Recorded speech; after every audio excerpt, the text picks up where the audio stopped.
তাহাজ্জুদের নামাজ পড়ার জন্য উঠতে পারলেন না, তাহাজ্জুদের নামাজটা মিস হয়ে গেল। এই দুনিয়ার জমিনে আমরা যখন ফুটবল খেলি, আমরা সমাজেও ছেলেমেয়েরা ফুটবল খেলে কি খেলে না? ফুটবল খেলে। সারাদিন ফুটবল খেলার পর রাত্রিবেলা যখন বিছানার মধ্যে যায়, শরীরের মধ্যে ক্লান্তি আসে কি আসে না? ক্লান্তি আসে, শরীর নাড়াইতে পারে না, সকালবেলা ঘুম সার না, এরকম হয় কি হয় না? হয়। আল্লাহ রাসূল সাল্লাল্লাহু আলাইহি ওয়াসাল্লামের কাছে যখন ওহী নাযিল হইতো, নবীজির অনেক কষ্ট হইতো। হুজুর বসা আছে, উনি মহিলা মাদ্রাসার মুহাদ্দিস, হাদিসের কিতাব পড়ান। বুখারী শরীফের মধ্যে উল্লেখ করা হয়েছে, বদুল ওহীর মধ্যে আল্লাহ রাসূল সাল্লাল্লাহু আলাইহি ওয়াসাল্লামের উপর যখন ইসলামের সূচনা লগ্নে ওহী নাযিল হইত, তখন জিবরাইল আলাইহিস সালাম নবীজির কাছে ওহী নিয়ে আসতেন, কোরআনের আয়াত নিয়ে আসতেন। ঘন্টার মতো কন কন কন কন শব্দ হতো, টাস টাস শব্দ হতো। যখন নবীজির কাছে ওহী নাযিল করা হতো, কোরআনের আয়াত নাযিল করা হতো, নবীজির অনেক কষ্ট হতো। বুখারী শরীফের মধ্যে উল্লেখ করা হয়েছে, যখন নবীজির কাছে সর্বপ্রথম ওহী নাযিল করা হয়েছে, নবীজির তাপ উঠছে, জ্বর উঠছে। আল্লাহ রাসূল সাল্লাল্লাহু আলাইহি ওয়াসাল্লামের কাছে ওহী নাযিল হয়েছে, এমন একটা মুহূর্তে নবীজির শরীর ক্লান্ত। আল্লাহ নবী সাল্লাল্লাহু আলাইহি ওয়াসাল্লাম তাহাজ্জুদের জন্য উঠতে পারলেন না, তাহাজ্জুদ মিস হয়ে গেল। সকালবেলা যখন উঠলেন, এবার নবীজির চাচা আবু লাহাবের স্ত্রী উম্মু জামিল আল্লাহর নবীর সামনে গিয়ে কও, মুহাম্মদ, ও বাতিজা, ও আমার বিয়াই, তুমি তো তাহাজ্জুদের সময় উঠতে পারবে, তোমার কাছে যে শয়তান আসতো, সেই শয়তানটা তো তোমাকে ভুলে গেছে। জিবরাইল আলাইহিস সালামকে শয়তান বলছে, যদি চিৎকার দিয়ে কয় নাউযুবিল্লাহ। জিবরাইল আলাইহিস সালাম নবীজির কাছে ওহী নিয়ে আগমন করে। 2 নম্বর শানুজুল হইল, আল্লাহর নবীর কামরার মধ্যে একদিন একটা কুকুরের ছানা ছিল। জিবরাইল আলাইহিস সালাম যেই ঘরে কুকুরের ছানা থাকে সেই ঘরের মধ্যে প্রবেশ করতে পারে না। যেই ঘরের মধ্যে কুকুর থাকে সেই ঘরের মধ্যে আল্লাহর রহমতের ফেরেশতারা প্রবেশ করতে পারে না। এই জন্য আমাদের সমাজে দেখা যায় অনেক ছেলেপেলেরা ঘরের মধ্যে, নিজের বড় ঘরের মধ্যে কুকুর ঢুকাই দেয়, দেখি দেয় না? এই ঘরের মধ্যে নামাজ হবে না, নামাজ পড়লে নামাজ হবে না, রহমতের কোনো ফেরেশতা সেই ঘরের মধ্যে প্রবেশ করবে না। এরপর আমাদের ঘরের মধ্যে অনেক সময় তাকায় দেখা যায় জানদারের ফটো, জানোয়ারের ফটো, মানুষের ফটো, বিভিন্ন পশু পাখির ফটো লটকাই আমরা রাখি। এগুলা চোকেসের ভিতরে কাপড় দিয়ে গুড়িয়ে রাখবেন, স্মৃতি হিসাবে থাকার জন্য। যদি রাখতেই হয়, ঘরের মধ্যে লুকাইয়া ডাকিয়ে রাখবেন, ঘরের দরজার মধ্যে, দেয়ালের মধ্যে লটকাইবেন না। এই ফটোগুলো কোনো জানোয়ারের ফটো ঘরের মধ্যে লটকাল থাকলে আল্লাহর রহমতের ফেরেশতা ওই ঘরের মধ্যে প্রবেশ করে না। ওইদিকে নবীজির কামরার মধ্যে কুকুরের ছানা, এবার ওহিও বন্ধ হয়ে গেছে। জিবরাইল তো ওহি নিয়ে আসতে পারে না, যেহেতু কুকুরের ছানা। ওইদিকে আল্লাহর নবী কান্না করে, আর বেঈমান কাফেররা তারা সমালোচনা করে যে মুহাম্মদের তার আল্লাহ ভুলে গেছে, শয়তানটা তো মুহাম্মদের কাছে আসে না। একটু জুড়ে চিৎকার দিয়ে এখন নাউযুবিল্লাহ, যে মুহাম্মদের কাছে শয়তান আসে না, তার আল্লাহ তারা ভুলে গেছে। কোন আল্লাহর ইবাদত বন্দেগী করে, আল্লাহর নবীর সমালোচনা করে, আল্লাহর হাবিব কান্না করে, আল্লাহর কাছে ডাক দেখো, আল্লাহ, ও আল্লাহ, ওহি কেন বন্ধ হইল? আল্লাহ, ওহি কেন বন্ধ হইল? আল্লাহ ওহি নাযিল করেন। বেঈমান কাফেরদেরকে আমি কি জবাব দিব? এমন একটা মুহূর্তে 13 দিন যায়, 14 দিন যায়, আল্লাহর নবীর কান্না বন্ধ হয় না। যখন 15 দিন হয়ে যায়, এমন একটা মুহূর্তে আল্লাহ ডাক দেখো, জিবরাইল, যাও আমার নবীর কাছে যাও, আমার নবীকে জানায় দাও নবীজির কামরার মধ্যে কুকুরের ছানা আছে, কুকুরের ছানা বের করার জন্য নবীজি কুকুরের ছানা বের করলেন। জিবরাইল আলাইহিস সালাম আল্লাহর নবীর কাছে সূরা দুহা নিয়ে নাজিল হয়ে গেলেন। যেরকম সুবহানাল্লাহ। আল্লাহ বলেন, ওয়াদ-দুহা ওয়াল-লাইলি ইযা সাজা। আল্লাহ বলেন, ওয়াদ-দুহা, নবী গো, দুহার কসম, চাস্তের সময়ের কসম। ইয়া রাসূলুল্লাহ, ইয়া হাবিবাল্লাহ, নবী গো, আলোকময় সকালের কসম। দুহা মানে হলো চাস্তের নামাজ। কোন আরবিদের মতো দুহা মানে হলো ইশরাকের নামাজ। কোন আরবি বলেছেন ইশরাক এবং চাস্তের নামাজ একই নামাজ। আমার ভাইয়েরা, ফজরের নামাজের পর সূর্য ওঠার পরে যে নামাজ পড়া হয় সেটাকে বলা হয় ইশরাকের নামাজ। আর যখন সূর্য সরাসরি মাথা বরাবর চলে যায়, অর্থাৎ জোহরের ওয়াক্ত আসার আগে যে নামাজ পড়া হয় সেই নামাজকে বলা হয় চাস্তের নামাজ। আমার আল্লাহ ডাক দেখো, নবী গো, ওয়াদ-দুহা, নবী গো, চাস্তের নামাজের কসম, নবী গো, আলোকময় সকালের কসম। ওগো নবীজি, আপনি চিন্তা করবেন না।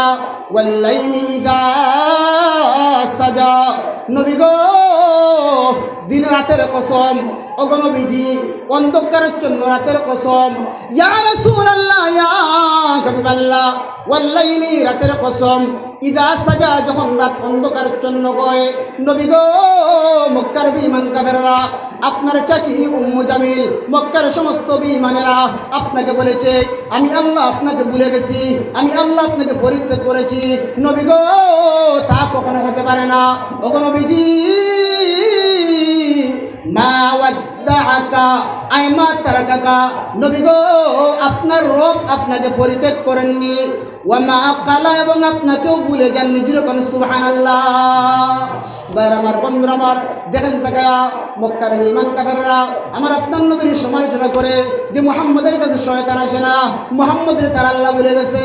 আমার আল্লাহ ডাক দেখো নবী গো আপনি চিন্তা করবেন না, মা ওয়াদ্দাআকা রাব্বুকা ওয়া মা কালা, ওগো নবীজি আপনি চিন্তা করবেন না।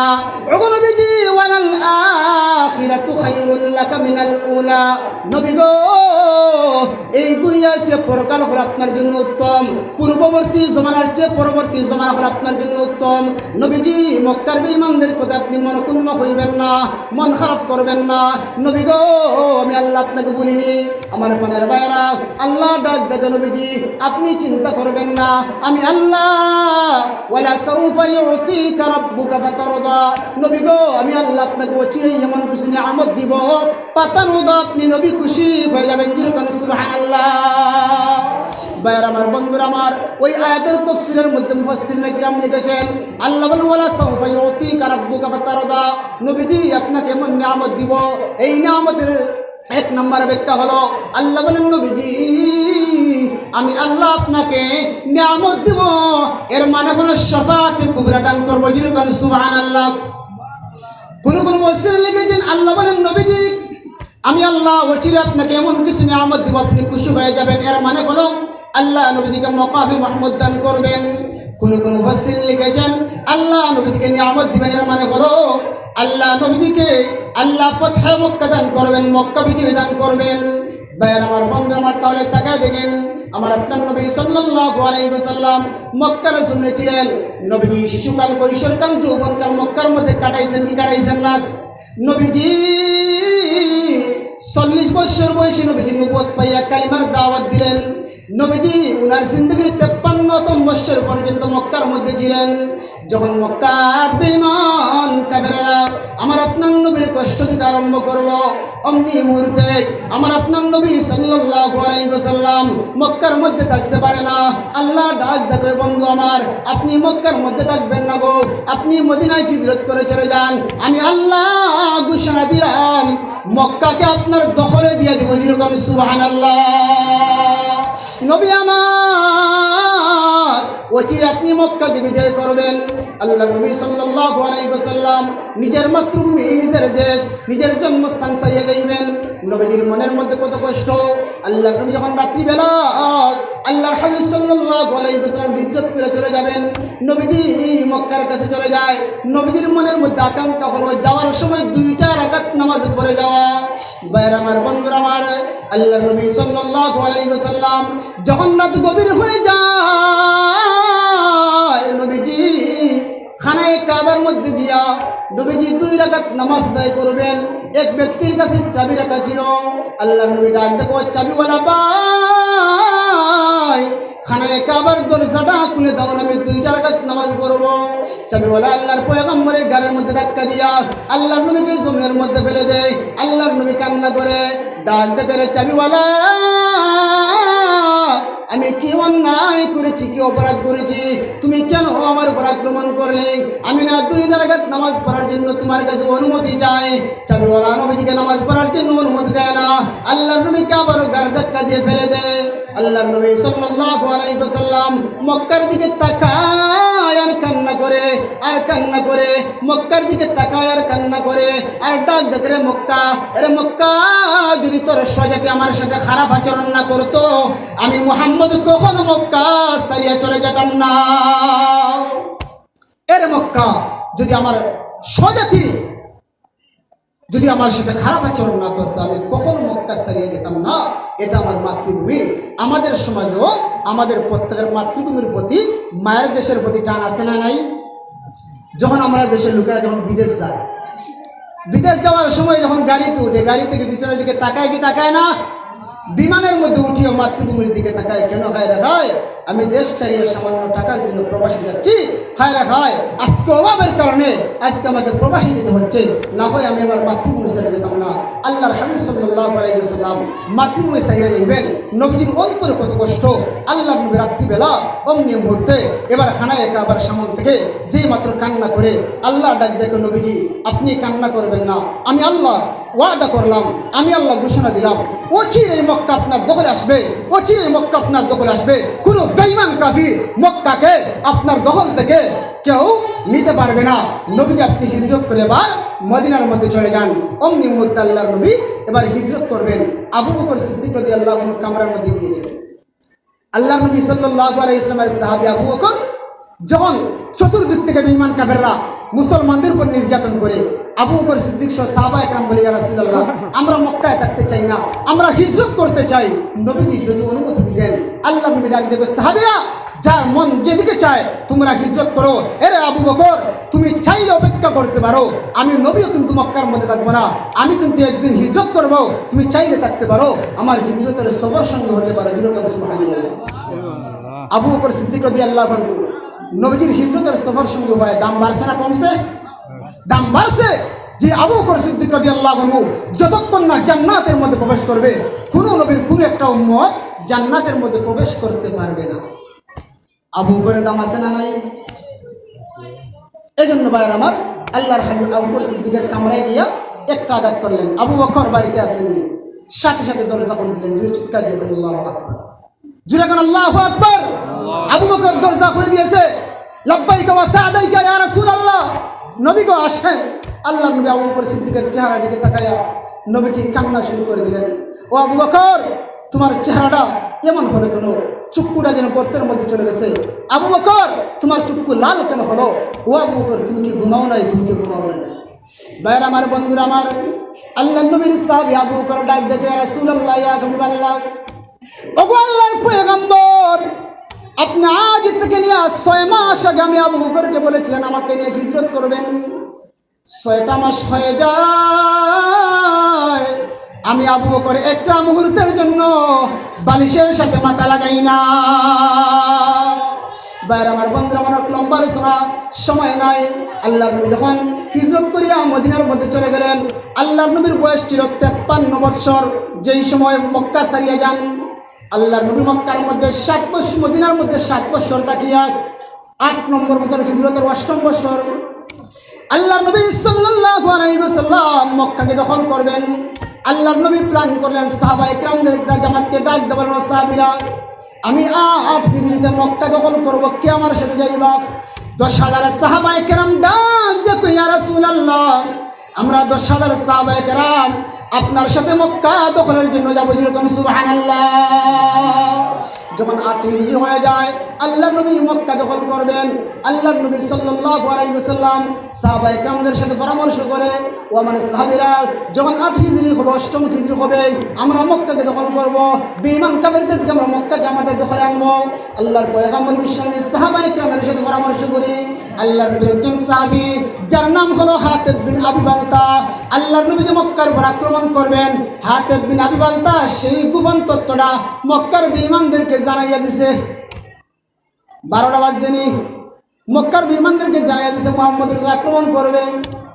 বাইরে আমার বন্ধুরা আমার, ইমাম বুখারী রাহমাতুল্লাহ আলাইহি বুখারী শরীফের মধ্যে উল্লেখ করেছেন, ইমাম মুসলিম রাহমাতুল্লাহ আলাইহি মুসলিম শরীফের মধ্যে হাদিস উল্লেখ করেছেন।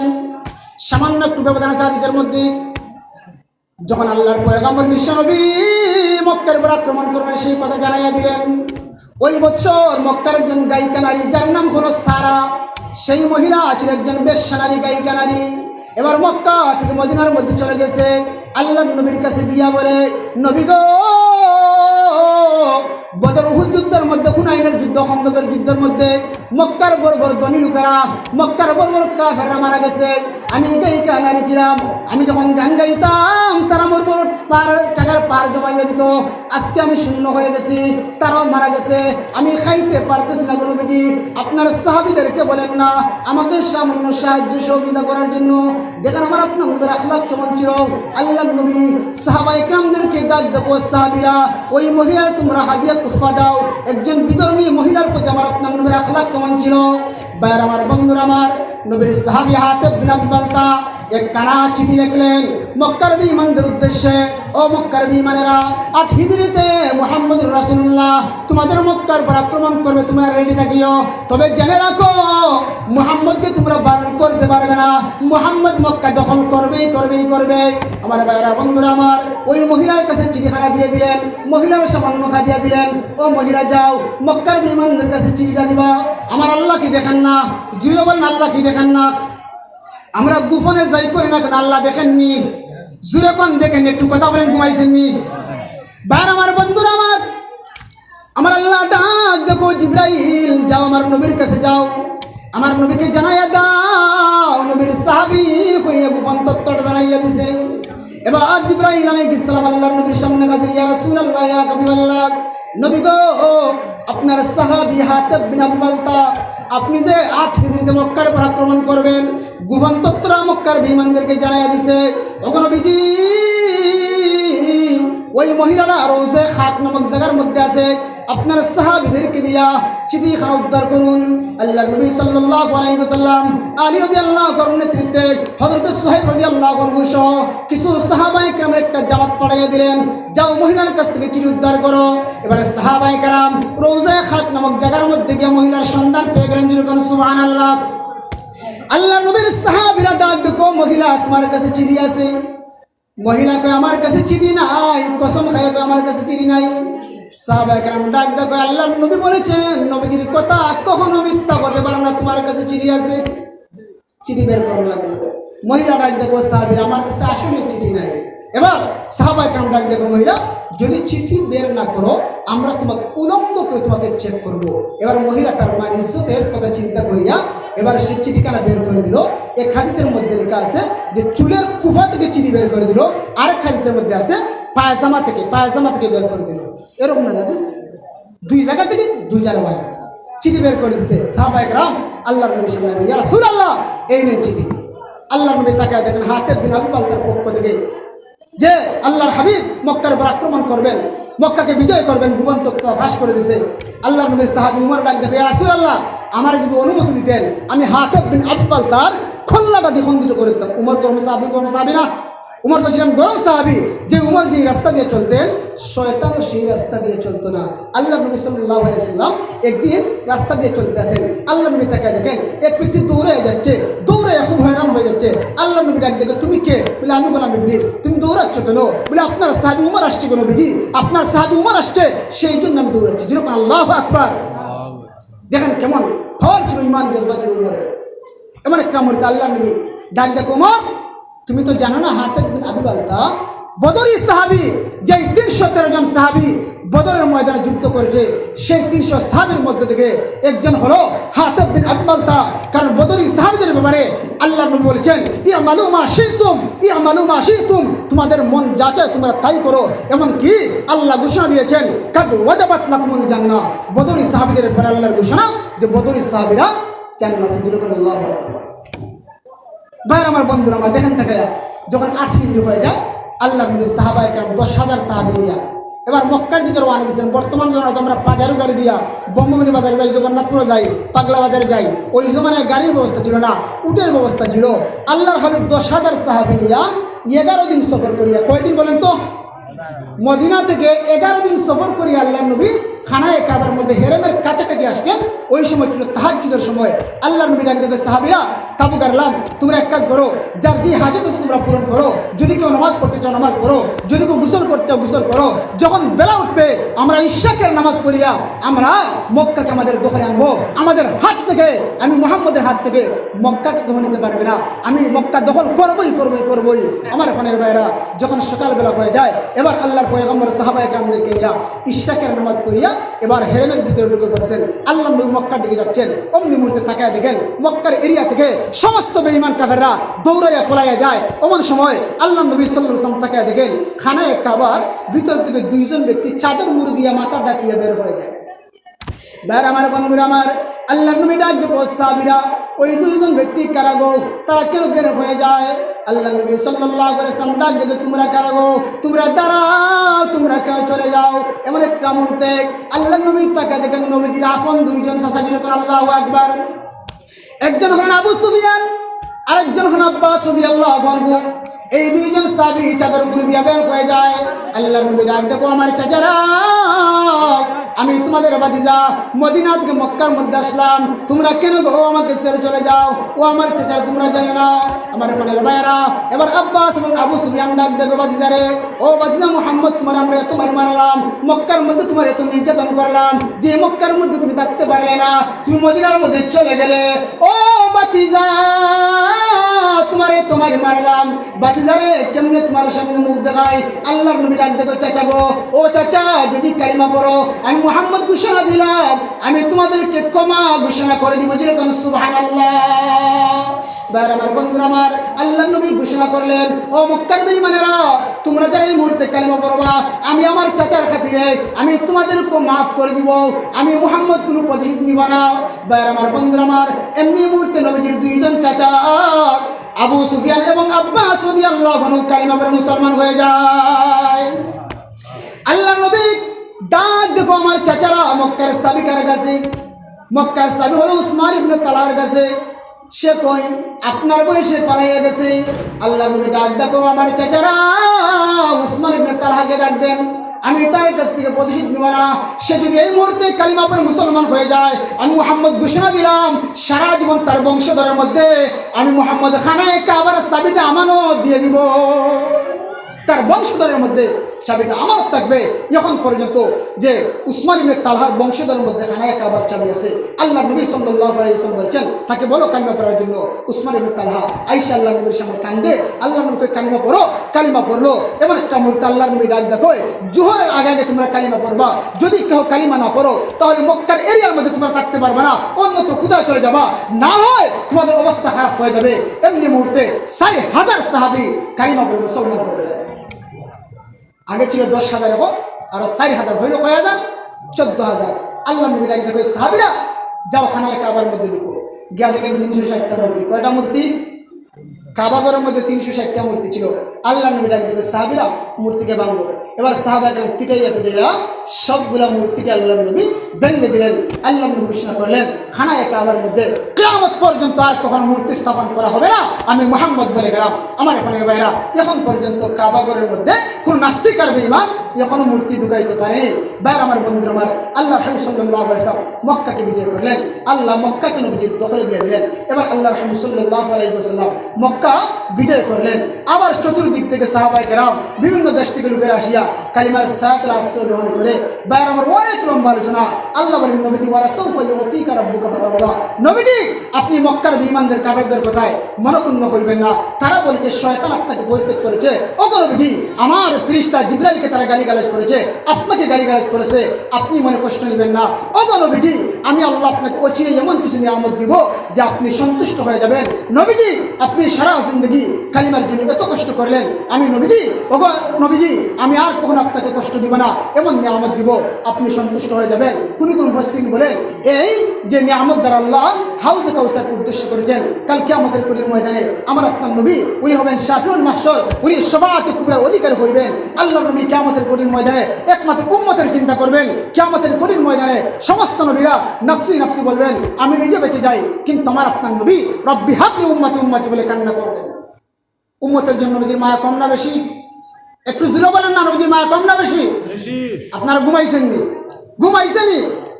উম্মতের জন্য নবীজির মায়া বেশি। আল্লাহ নবী সারা জিন্দগি আল্লাহুম্মা উম্মতি উম্মতি বলে কেটেছেন।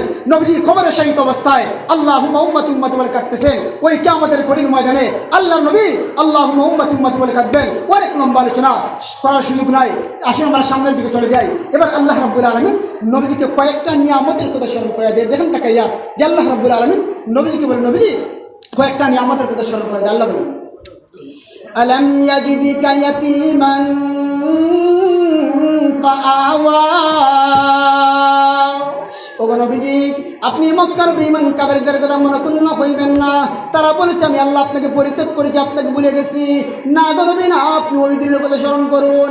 ইয়া রাসূলুল্লাহ, ইয়া হাবিবাল্লাহ, আপনি ছিলেন ইয়েতিম নবী। আপনি দুনিয়াতে আসার 6 মাস আগে আপনার বাবা মারা যায়। কয় মাস আগে? নবীজি দুনিয়াতে আসার 6 মাস আগে নবীজির বাবা আব্দুল্লাহ মারা যায়। আল্লাহ নবী সাল্লাল্লাহু আলাইহি ওয়াসাল্লাম এতিম অবস্থায় দুনিয়া আগমন করে।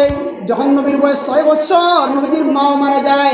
আবু আনাস্তানের মধ্যে নবীজির মাতা ইন্তেকাল করে।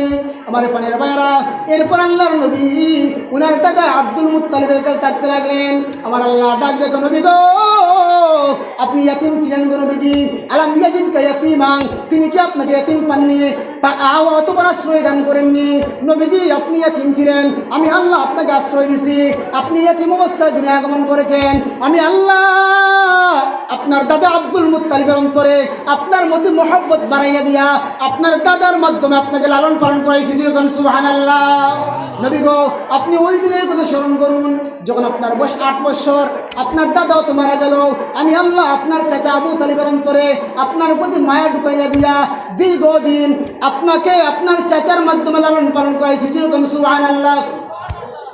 সিরাতের কিতাবের মধ্যে পাওয়া যায় আবু তালিব আল্লাহর নবীকে এত বেশি মহব্বত করতেন। উনার সন্তান আলী এবং উনার মেয়ে উম্মে হানি থেকে আমার আপনার নবীকে আবু তালিব বেশি মহব্বত করতেন। সুবহানাল্লাহ। জবান নারায় বলেন সুবহানাল্লাহ। বাইরে আমার বন্ধুরা, আমার আবু তালিব নবীজির কেমন চাচা ছিলেন? আল্লাহ ডাক দেখো, নবী গো, আপনি এতিম ছিলেন, আমি আল্লাহ আপনাকে আশ্রয় দান করেছি। ওই দিন আমি আল্লাহ আপনার ভুলি না, এখন তো ভুলবো না। আমি ওই দিন তো ইচ্ছা করলে ভুলতে পারতাম, ওই দিন আপনার ভুলিনি, আমি এখন তো আপনাকে ভুলবো না। ওগো নবীজি, আপনার চাচার অন্তরে আপনার প্রতি মহব্বত ঢুকাইয়া দিলাম। আপনার চাচা আপনার এত মহব্বত করে। বাইরে আমার বন্ধুরা, আমার আল্লাহ নবী সাল্লাল্লাহু আলাইহি ওয়াসাল্লাম যখন কালিমার দাওয়াত দেয় মক্কার বেঈমান কাফেররা আল্লাহ নবীর চাচার কাছে গিয়ে বিচার দেয়, ও আবু তালিব, তুমি আমাদের কওমের সরদার, তুমি আমাদের লিডার, বাতিজার আটকাও, না হয় তোমার বাচ্চার মার উপরে কিন্তু কিচ্ছু কইতে পারতে না। আবু তালিব ডাক দেখো, মুহাম্মদ, বাতিজারে কালিমার দাওয়াতটা বন্ধ করো না। আল্লাহ নবী ডাক দেখো, চাচা গো, আপনি এখন আমার আপন আছেন। চাচা, আল্লাহ আমাকে নবী বানাইছে, আমি এখন আল্লাহর পক্ষ থেকে প্রেরিত রাসূল, আমি আল্লাহর দাওয়াত দিব গো। চাচা, আপনি আমার আপন আছেন, যদি আপনি আমার পর হয়ে যান, আমি মুহাম্মদ ঘোষণা দিলাম একটা মুহূর্তের জন্য কালিমার দাওয়াত বন্ধ করব না। বাইরে আমার বন্ধুরা, আমার আবু তালিব ডাক দেখো, বাতিজা আয় আমার বুকে আয়। বাতিজা রে, আমি চাচা দুনিয়ায় থাকবো, মক্কার বেঈমান তোর উপর আক্রমণ করবে, আমি চাচা সহ্য করতে পারি না। আবু তালিব আল্লাহর নবী বিশ্ব নবীকে কেমন মহব্বত করতেন। আল্লাহর নবী যখন বিয়া করলেন, আবু তালিব নিজের টাকা দিয়া নবীজির বিয়া করেছেন। সুবহানাল্লাহ। বাইরে আমার বন্ধুরা, আমার যখন আবু তালিব দুনিয়া থেকে বিদায় হয়ে যাবে, আল্লাহর নবী সাল্লাল্লাহু আলাইহি ওয়াসাল্লাম হিজরত করার আগের বছর আবু তালিব বিদায় হয়ে যায়, দুনিয়া থেকে বিদায় হয়ে যায়। এই জন্য সিরাতের কিতাবের মধ্যে উল্লেখ করা হয়েছে নবীজির একটা বছর ছিল যাকে আমুল হুজন বলা হয়, চিন্তার বছর। এর মানে হলো কিছুদিনের মাথায় নবীজির চাচা মারা যায়, আবার 3 মাস পর নবীজির বিবি আম্মা জান খাদিজা মারা যায়। বরঞ্চ সেই সময়টা নবীজির কষ্টের কি কষ্টের না? 2 জন আপন মানুষ যদি আমাদের সমাজে মারা যায়, কষ্ট লাগে কি লাগে না? 2 জন আপন মানুষ মারা গেলে অন্তরের মধ্যে কষ্ট আছে। যখন বছর ঘুরে ওই দিন আসে, হায় রেখা, আমার বাবা ছিল, আমার চাচা ছিল, আমার ফুফু ছিল, আজকে তারা নাই, আমার এবার মহব্বত করতো। আল্লাহর পয়গম্বর বিশ্বনবীর চাচা আবু তালিব যেই মাত্র মারা যাবে, আল্লাহ নবীর চাচা আবু তালিব এবার মরজুল মউতে মুবতলা। আল্লাহ নবী আবু তালিবের শির গিয়া ডাক দেখো, চাচা আপনি একটাবার কালিমা পড়েন, আপনি শুধু বলেন লা ইলাহা ইল্লাল্লাহু মুহাম্মাদুর রাসূলুল্লাহ, বাদ বাকি দায়িত্ব আমার। যদি আপনি কালিমাটা পড়েন, আমি ওয়াদা দিলাম কাল কিয়ামতের কঠিন ময়দান থেকে আমি আল্লাহর কাছে সুপারিশ করিয়া আপনি চাচাকে জান্নাতের মেহমান বানাই দিব। সুবহানাল্লাহ। বাইরে আমার বন্ধুরা, আমার অমনি মুহূর্তে আবু তালিব কালিমা পড়ে নিবে বাপ। এমন একটা মুহূর্তে যেহেতু বাচ্চার প্রতি মহব্বত বেশি, কালিমা পড়ে নিবে বাপ। আবু জাল হাজির, ও আবু তালিব তুমি কালিমা পড়বা, এটা তো হতে পারে না। কালিমা যদি পড়ো সারা জীবন তোমার মানুষের গালি দিব, তোমার গালি দিব। কৌমের সরকার হইয়া, চেয়ারম্যান হইয়া বাতিদার নতুন ধর্ম গ্রহণ করলো, বাপদাদার ধর্ম সারলো, কেমনি কাজটা করতে পারলো? আবু তালিব ডাক থেকে, বাতিজারে আমি কালিমা গ্রহণ করতে পারলাম না, জাহান্নামের আগুন বরণ করলাম। আল্লাহ নবী কান্না করে, আল্লাহ আমার চাচা, জি চাচা আমার শৈশবকাল থেকে নিয়া আমাকে তো আদর করতো, এত মহব্বত করতো, আমার চাচা যদি কালিমা না পরে আমি কেমনে সহ্য করব? কাল কিয়ামতের কঠিন ময়দানে আমি কেমনে মুখ দেখাবো? না, এটা হতে পারে না। আল্লাহ আমার চাচার হেদায়েত দাও, আমার চাচার হেদায়েত দাও। আল্লাহ ডাক দেখো, নবী গো, ইন্নাকা লা তাহদি মান আহবাবতা ওয়ালাকিন্নাল্লাহা ইয়াহদি মান ইয়াশা। নবী গো, আপনি যার মহব্বত করেন, ইন্নাকা লা তাহদি মান আহবাবতা, আপনি যার ভালোবাসেন, আপনি যার পছন্দ করেন, তাকে আপনি হেদায়েত দিতে পারবেন না। বলেন তো হেদায়েত কারাতে? হেদায়েত কারাতে দিল? বলেন হেদায়েত আমি আল্লাহর খাতে। আমি আল্লাহ যখন তাকে ইচ্ছা তাকে হেদায়েত দিব। আমার পানের ভাইয়েরা, আল্লাহ ডাক দেখো, নবী গো, আলাম ইয়াজিদকা ইয়াতীমান ফাআওয়া। নবীজি আপনি ছিলেন ইয়াতীম, আমি আল্লাহ আশ্রয় দিয়েছি। আল্লাহ ডাক দেখো, নবী গো, ওয়া ওয়াজাদাকা দাল্লান ফাহাদা। নবী গো, আপনি ছিলেন সত্য সম্পর্কে, আপনি ছিলেন অনবহিত, আপনি সঠিক পথ সম্পর্কে জানতেন না। আল্লাহ নবীকে গুমরা বলা যাবে না। ও ওয়াজাদাকা দাল্লান, নবীজি আপনি ছিলেন গুমরা। কথা বললে তো নবীজি অপমানজনক হয়, কি হয় না?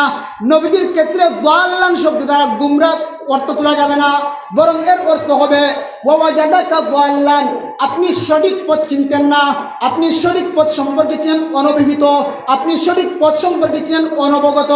নবী গো, ফাহাদা, তোমার আপনাকে আমি আল্লাহ সঠিক পথের সন্ধান দিয়ে দিলাম। যেরকম সুবহানাল্লাহ। এরপর আল্লাহ 3 নম্বর নিয়ামত বলেন, নবীজি ওয়া ওয়াজাদাকা আইলান ফাআগনা। নবী গো, 3 নম্বর নিয়ামত হইল মক্কার বিমান কাফেরদের কথা আপনি মনে ক্ষুণ্ণ করিবেন না। তারা বলছে আমি আল্লাহ আপনার ভুলে গেছি, আমি পরিত্যাগ করছি। না না না, নবী গো, ওই দিনের কথা স্মরণ করুন যেই দিন আপনি নিঃস্ব ছিলেন, আপনি অসহায় ছিলেন, আপনার বড় অভাব ছিল গো নবীজি। যেই দিন আপনি গরিব ছিলেন, বড় অভাব ছিলেন, ফাআগনা, আমি আল্লাহ আপনার অভাব মুক্ত করলাম। যেরকম সুবহানাল্লাহ। নবীজি কেমন অভাব মুক্ত করলাম? আল্লাহ ডাক দেখো, নবী গো, আপনার আমি অভাব মুক্ত করলাম।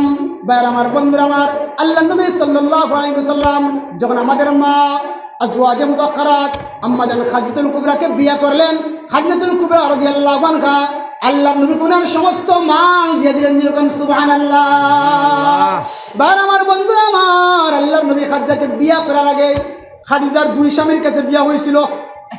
আল্লাহ নবী খাদিজাকে বিয়ে করলেন। খাদিজাতুল কুবরা আরবের একজন ধনাঢ্য শিল্পপতি মহিলা ছিলেন। উনি ম্যানেজার দিয়া বিভিন্ন দেশে সিরিয়ার মধ্যে, শামের মধ্যে ব্যবসার জন্য লোক পাঠাইত। এমন একটা মুহূর্তে প্রতিবার ব্যবসার মধ্যে তেমন লাভ হয় না।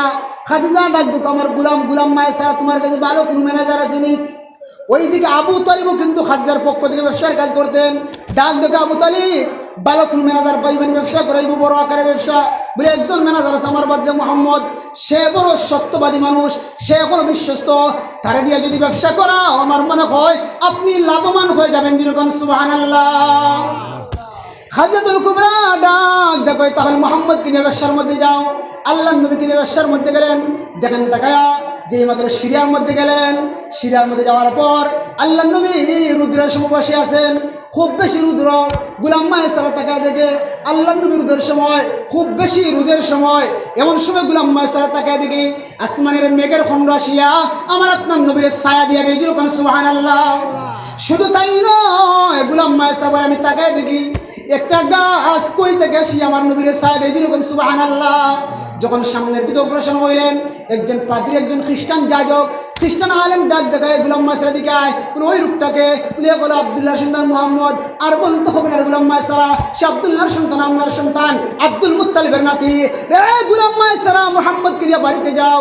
যদি সিরিয়ার ইহুদিরা জানতে পারে ও মোহাম্মদ, তাহলে তারা হত্যা করবে। যেরকম সুবহানাল্লাহ। বাইর আমার, বন্ধুরা আমার, আল্লাহ নবী গো, আপনি বেঈমানদের কথা মনে ক্ষুণ্ণ করিবেন না। বাইর আমার, বন্ধুরা আমার, যখন ব্যবসা করিয়া যখন মক্কার মধ্যে আসলেন, খাদিজার সামনে মাল বসা দিলেন। খাদিজা দেখে তো লাভ, মোহাম্মদ কেমন ব্যবসা করতে জানে। গুলাম মায়ের ডাক দেখো, খাদিজা মুহাম্মদ কেমন ব্যবসা করতে জানে। মুহাম্মদ শুধু ব্যবসা করতে জানে তা না, জানো না কি ঘটনা ঘটেছে মুহাম্মদের সাথে। যখন মুহাম্মদকে নিয়ে সিরিয়ায় গেলাম, একটা গাছের ছায়া, একটা গাছ মুহাম্মদের ছায়া দেয়, আসমানের মেঘের খন্ড এসে মুহাম্মদের ছায়া দেয়। একজন পাদ্রী বলিতে সে আখির জামানার পয়গম্বর হবে। এবার খাদিজাতুল কুবরা রাদিয়াল্লাহু আনহা ডাক দিয়ে করে বললাম, মায়সারা যাও, এই মুহূর্তে আমি খাদিজার পক্ষ থেকে মুহাম্মদের কাছে বিয়ের প্রস্তাবটা দিয়ে দাও। আল্লাহ নবীর কাছে বিয়ের প্রস্তাব দেওয়া হলো। আল্লাহ নবী সাদরে গ্রহণ করলেন। দেখেন তাকে কোনো নাস্তিক আর বেঈমান বলে যে মুহাম্মদুর রাসূল যে খাদিজাকে টাকার জন্য, মালের জন্য বিয়ে করছে। অবশ্য তাকায় দেখেন আল্লাহ নবী সাল্লাল্লাহু আলাইহি ওয়াসাল্লামের একজন বিবি, নবীজির 9 জন বা 11 জন বিবির মধ্যে থেকে শুধুমাত্র আম্মা যেন আয়েশা সিদ্দিকা ছিলেন কুমারী মহিলা, বাদ বাকি সবাই ছিলেন বিবাহিত মহিলা। ওইদিকে আবার আল্লাহ নবী সাল্লাল্লাহু আলাইহি ওয়াসাল্লাম উনার পালক পুত্র জয়েদ বিন হারেসার স্ত্রী জয়নব বিনতে খুজাইমাকে বিয়ে করেছেন। আবার তারা ডাক দেবে ছেলের বউকে বিয়ে করলো মুহাম্মদ, সে কোন ধরনের লোক বলেন তো? পালক পুত্র কোনদিন আপন সন্তানের মতো হয়নি। আল্লাহ জানাই দিলেন নবীজি, পালক পুত্র কখনো আপন সন্তানের মতো হয় না, পালক পুত্র কখনো আপন সন্তান হয় না। আল্লাহ নবী সাল্লাল্লাহু আলাইহি ওয়াসাল্লাম বিধবা মহিলাদেরকে নবী আশ্রয় দান করেছেন, তাদের টাকার খাওয়ার ব্যবস্থা করে দিয়েছেন। আমার আপনার নবীর চরিত্র কেমন ছিল দেখেন তাকায়া। যখন খাদিজাতুল কুবরা রাদিয়াল্লাহু আনহা আল্লাহ নবীর কাছে বিয়া হইল, আল্লাহ মেয়ে সন্তানও দিলেন, ছেলে সন্তান দিলেন। ছেলে সন্তান আল্লাহ নিয়ে গেলেন, মেয়ে সন্তানরা বড় হইল, বিবাহ শাদী দিলেন। খাদিজাতুল কুবরা ডাক দেখো, নবীজি আপনি তো বড় গরিব মানুষ, আপনার টাকা পয়সা নাই, আমি খাদিজার এত মাল, আমি ধনাঢ্য মহিলা, আমি আমার সব মাল আপনার এই মুহূর্তে দিয়ে দিলাম, আপনি ইসলামের তোর আমার মালগুলো ব্যয় করুন। যেরকম সুবহানাল্লাহ। ভাইয়ের আমার, বন্ধুরা আমার, এবার যে মাত্র খাদিজাতুল কুবরা রাদিয়াল্লাহু আনহা আল্লাহ নবীকে বিয়া করিয়া সমস্ত মাল দিয়া দিলেন, মক্কার বেঈমান কাফেররা ডাক দেখো, খাদিজা তোমার তো মান সম্মান নাই, একটা গরিব রে তুমি বিয়া করলে, এতিম রে বিয়া করলে, খাদিজা তোমার তো মান সম্মান নাই। ও খাদিজা তুমি এই কাজটা কেমনে করলে? খাদিজাতুল কুবরা ডাক দেখো, এরা মক্কার বেঈমান কাফেররা, তোমরা একটা জায়গায় জমায়েত হইবা, তোমাদের সাথে আমার পরামর্শ আছে। কি পরামর্শ? যখন তারা জমায়েত হইল, খাদিজাতুল কুবরা ডাক দেখে, মক্কার বেঈমান কাফেররা, আমি তোমাদেরকে মুহাম্মদ সম্পর্কে 4টা প্রশ্ন করব, বলেন তো কয়টা? আমি তোমাদেরকে 4টা প্রশ্ন করব, আমার 4 প্রশ্নের জবাব দিবা। 1 নম্বর প্রশ্ন হলো, বলো তো তোমরা আমার স্বামী মুহাম্মদের আমি বিয়ে করলাম, আমার স্বামী মুহাম্মদের চরিত্রটা কেমন? তারা ডাক দেখে, খাদিজা মুহাম্মদের চরিত্র তো হলো মহান চরিত্র, উত্তম চরিত্রের অধিকারী হলো মুহাম্মদ। খাদিজা ডাক দেখো, মক্কার বেঈমানরা তোমরা বলো 2 নম্বরে মুহাম্মদের সৌন্দর্য কেমন? তারা ডাক দেখো, মুহাম্মদের তো সুন্দর ব্যক্তি, মুহাম্মদের যে সুন্দর ব্যক্তি পৃথিবীর মধ্যে হতে পারে না। আম্মা জান খাদিজাতুল কুবরা ডাক দেখো, মক্কার বেঈমান কাফেররা তাহলে তোমরা বলো আমার স্বামীর বংশটা কেমন? বলে তোমার স্বামীর বংশ তো বড় দামি বংশ, আগেকার জমানায় কুরাইশের যে দামি কোনো বংশ আরবের মধ্যে ছিল না। এবার আম্মা জান খাদিজাতুল কুবরা ডাক দেখো, মক্কার বেঈমান কাফেররা এবার আমার 4 নম্বরের প্রশ্ন হলো, বলো তোমরা আমার স্বামীর মান সম্মান কেমন? তারা ডাক দেখো, তোমার স্বামী তো গরিব, এই জন্য তোমরা বারণ করলাম। আম্মা জান খাদিজাতুল কুবরা ডাক দেখো, রে মক্কার বেঈমান কাফেররা, আমার টাকা আছে, আমার টাকার অভাব নাই, টাকা দিয়ে কখনো চরিত্র কেনা যায় না, টাকা দিয়ে কখনো সৌন্দর্য কেনা যায় না, টাকা দিয়ে কখনো উচিতর বংশ কেনা যায় না। আমি আমার স্বামী মুহাম্মদ যদিও গরিব, এই মুহূর্তে আমি আমার স্বামী মুহাম্মদকে আমার স্থাবর সমস্ত সম্পত্তি দিয়ে দিলাম। ও মক্কার বেঈমান কাফেররা, এখন থেকে আমার স্বামী আর গরিব না। আল্লাহ কয়, নবীজি ও গো নবীজি আপনি চিন্তা করবেন না, মক্কার বেঈমান কাফেরদের কথা মনক্ষুণ্ণ হইবেন না। তারা বলছে আমি আপনাকে বলে গেছি, আপনি ওই দিনের কথা স্মরণ করুন যেদিন আপনি ছিলেন অসহায়, আমি আল্লাহ আপনাকে অভাবমুক্ত করলাম। ভাইয়ের আমার, বন্ধুরা আমার, মোহতারাম হাজিরিন, আমরা যারা বাহির আছি আমরা তাড়াতাড়ি চলে আসি, আমাদের মুর্দাগানদের জন্য দোয়া হবে। আখেরি মুনাজাত নুজুলুর রহমতের সময়, এই সময় আল্লাহর দরবারে দোয়া কবুল হয়। আমরা যারা বাহির আছি আমরা মেহরবানি করে তাড়াতাড়ি মাহফিলের সামিয়ানার নিচে আমরা বসে পড়ি।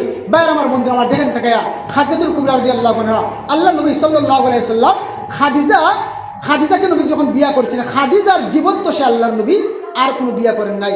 খাদিজাতুল কুবরা দুনিয়াতে বিদায় হয়ে যাওয়ার পর আল্লাহ নবী সাল্লাল্লাহু আলাইহি ওয়াসাল্লাম বাকি বাদবাকি বিবাহগুলো করেছেন। খাদিজাতুল কুবরা রাদিয়াল্লাহু আনহা আল্লাহ নবীকে উনার মাল দিলেন, আল্লাহ নবীকে এত সহায়তা করলেন। আম্মাজান খাদিজা উনাকে আল্লাহ নিজে সালাম দিয়েছেন। একদিন আম্মাজান খাদিজা আল্লাহ নবীর সামনে প্লেট নিয়ে খানা নিয়ে যাচ্ছে, এমন সময় আল্লাহ ডাক দেখো, জিবরাইল যাও, খাদিজা খানা নিয়ে আমার নবীর জন্য যায়, আমার বড় পছন্দ হয়েছে। জিবরাইল যাও, এই মুহূর্তে আমার নবীর কাছে যাও, আমার নবীকে গিয়া বলবা আমি আল্লাহ এই মুহূর্তে খাদিজাকে আমি আল্লাহর পক্ষ থেকে সালাম দিয়ে দিলাম। যেরকম সুবহানাল্লাহ। ভাইরা আমার, বন্ধুরা আমার, আম্মাজান খাদিজাতুল কুবরা রাদিয়াল্লাহু আনহা জান্নাতের সার্টিফিকেট প্রাপ্ত একজন মহিলা। এই দুনিয়ার জমিনে 10 জন সাহাবী আছে, আশারে মুবাশশারা 10 জন সাহাবী জান্নাতের সার্টিফিকেট প্রাপ্ত। এবং 10 জন মহিলা আছে যারা দুনিয়ায় থাকা অবস্থায় জান্নাতের সার্টিফিকেট পাইছিল। এর মধ্যে একজন খাদিজাতুল কুবরা। আম্মাজান খাদিজাতুল কুবরা যখন দুনিয়া থেকে বিদায় হয়ে যাবে, আল্লাহর নবীকে ডাক দেখো, নবী গো, ওগো নবীজি, আমি আপনার বেশি খেদমত করতে পারি নাই। ইয়া রাসূলুল্লাহ, ইয়া হাবিবাল্লাহ, আপনার তেমন খেদমত করতে পারলাম না, আমাকে মাফ করে দিবেন। নবী গো, আমি খাদিজা দুনিয়া থেকে বিদায় হয়ে যাব, আপনার কাছে আমার 2টা দরখাস্ত আপনি কবুল করবেননি, গ্রহণ করবেননি। আল্লাহ নবী কান্না করে ডাক দিল, খাদিজা তুমি দুনিয়া থেকে বিদায় হয়ে যাইবা। ও খাদিজা, আমার জন্য তুমি এত কিছু করলা, তোমার সব মাল আমার দিলা, তোমার কোন 2টা দরখাস্ত? আম্মাজান খাদিজাতুল কুবরা ডাক দেখো, নবী গো, যখন আমি খাদিজা ইন্তেকাল করব, আপনি একটা কাজ করবেন, আপনি আমার কাপড়ের সাথে আপনার পরনে এক টুকরা কাপড় লাগাইয়া দিবেন। ইয়া রাসূলুল্লাহ, ইয়া হাবিবাল্লাহ, নবী গো, আমি কবরের উপর ভয় করি গো নবীজি, কবরের মধ্যে একা থাকতে পারবো না। নবী গো, যদি আপনার পরনে এক টুকরা কাপড় আমার কাপড়ের সাথে লাগাইয়া দেন, মনে হয় কবরের মধ্যে ফেরেশতারা আমাকে আযাব দিবে না। বাইরে আমার, বন্ধুরা আমার, আম্মাজান খাদিজা ডাক দেখো, ওগো নবীজি, আমার 2 নম্বরের দরখাস্ত কইল, যখন আপনি আমার জানাজার নামাজ পড়াইবেন, আপনি খাটিয়াটা নিজে বহন করিয়া আপনি কবরের মধ্যে আপনি আমাকে যখন নামাইবেন, কবরের মধ্যে মুর্দাকে শায়িত করার পর মুনকার নাকির 3টা প্রশ্ন করে, কি করে না? কয়টা প্রশ্ন করে? 3টা প্রশ্ন। মার রব্বুকা, তোমার রবকে, ওয়ামা দীনুকা, তোমার ধর্ম কি, ওয়ামান নাবিয়ুকা, ওয়ামান হাদার রাজুলুল্লাযী বুইসা ফীকুম, মত দেখাইয়া বলবে ওই ব্যক্তিকে কি চিনো, উনিকে? বাইরে আমার, বন্ধুরা আমার, আম্মাজান খাদিজা ডাক দেখো, নবী গো, যখন মুনকার নাকির ফেরেশতা কবরের মধ্যে আমার প্রশ্ন করবে, আপনি নবীজি কবরের মধ্যে আমি খাদিজার পক্ষ থেকে মুনকার নাকির ফেরেশতার 3টা সওয়ালের জবাব দিয়া দিবেননি। আল্লাহ নবী সাল্লাল্লাহু আলাইহি ওয়াসাল্লাম ডাক দেখো, খাদিজা, তোমার আব্দুল আমি রক্ষা করবো। যখন আম্মাজান খাদিজাতুল কুবরা ইন্তেকাল করলেন, আল্লাহর পয়গম্বর বিশ্বনবী আম্মাজান খাদিজার খাদিয়ারা নিজে